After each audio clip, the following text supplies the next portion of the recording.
Magandang araw. Ako po si Mark Lester Liaraga. Ito po ang aking daily devotion. Kung si Kristo nga ay nagpakumbaba, ikaw pa kaya?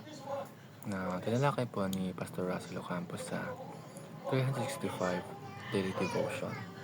Ang Bible verse po ang araw ay galing sa Philippians chapter 2 verse 5 to 8. Ang sabi po ay, "Let this mind be in you, which was also in Christ Jesus, who, being in the form of God, thought it not robbery to be equal with God, but made himself of no reputation, and took upon him the form of a servant, and was made in the likeness of men, and being found in fashion as a man, he humbled himself, and became obedient unto death, even the death of the cross."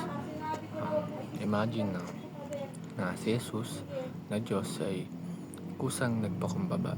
Hindi lang siya naging tao, kundi tiniis niya ang kahihiyan, sakit, rejection at kamatayan para sa atin at para sa iyo. Ito yung tinatawag nating humiliation, humi- humiliation of Christ. Ang first teaching ngayong araw is Christ the Supreme Leader of Christians humbled Himself. Alam natin na si Jesus ay hindi ordinaryong tao. Siya ang hari ng mga hari. Siya ang Alpha at Omega.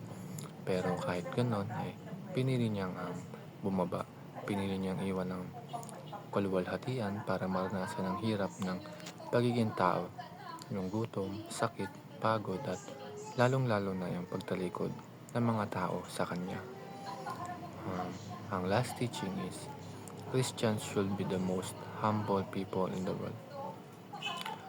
Kung tayo ay followers ni Christ, ay tayo rin dapat ang pinaka matitinong tao pagdating sa humility.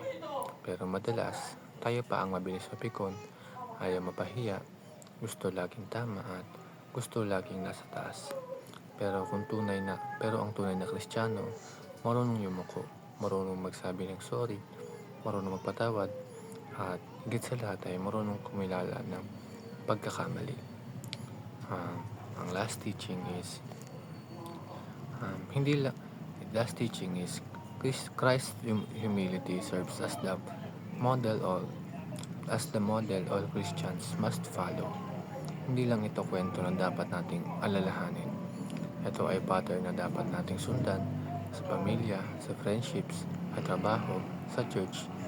Ay dapat nating practice ang humility. Hindi ito madali. Lalo na kung nasaktan ka. Pero tandaan mo, si Jesus nasaktan din. Hindi siya exempted sa hirap, pero pinili niya na magpakumbaba. Yun lamang po.